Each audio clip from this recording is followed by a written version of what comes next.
ஆனா என்ன அர்த்தம்? ரெஜிஸ்ட்ரேஷன் நடக்கலன்னு கேள்விப்பட்டோமே.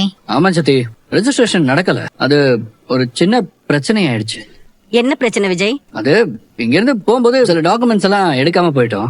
மறந்து வச்சுட்டு வந்துட்டாங்க பாவம். அது ஒண்ணு இல்ல, அதை எடுத்து போய் நெக்ஸ்ட் டைம் ரெஜிஸ்டர் பண்ணிக்கலாம். இல்லையே, நாங்க வேற எல்லாம் கேள்விப்பட்டோம். காவேரி அப்பாவுக்கு இன்னொரு குடும்பம் இருக்கிறதாகவும், நீங்க வீட்டை ரெஜிஸ்டர் பண்ண போன நேரம் அவங்க அந்த நேரம் அங்க வந்ததாகவும், வீட்டுல பங்கு வேணும்னு கேட்டதாகவும், இது தெரிஞ்சு போலீஸ் வந்து பெரிய பிரச்சனை ஆகிட்டதால கேள்விப்பட்டோம். என்னடா இது இப்படி புதுசு புதுசா பிரச்சனை வந்துட்டே இருக்கு? கத்தார்ல இருந்து அவங்க அப்பாவோட ஃபேமிலின்னு சொல்லி யாரோ 3 பேர் வந்து பிரச்சனை பண்ணாங்களாமே, அது உண்மையா?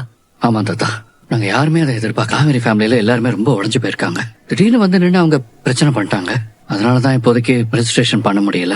அடச்சி கன்றாவி, என்ன மாதிரி குடும்பத்துலடா பொண்ணு எடுத்திருக்க? இப்படி ஒரு குடும்பத்துலதான் நம்ம பொண்ணு எடுத்து வச்சிருக்கோமா? பாட்டி பாட்டி, இத்தனை வருஷமா எங்க யாருக்குமே இந்த விஷயமே தெரியாது. திடீர்னு உறவு முறைய சொல்லிட்டு வந்து நிக்கிறாங்க. அப்பா இருந்த வரைக்குமே எங்க கிட்ட இத பத்தி எல்லாம் சொன்னதே இல்ல. எங்களுக்குமே இது ஒரு பெரிய ஷாக்கா தான் இருந்துச்சு.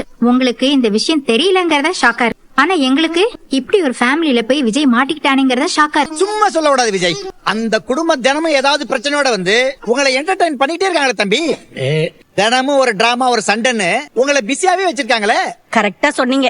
அவன் வாழ்க்கைய மொத்தமா மறந்துட்டு காவேரி வீடு அவங்க வீட்டு பிரச்சனைன்னு அவ பின்னாடியே தான் சுத்திக்கிட்டு இருக்கான். சினிமாவை விட அதிகமா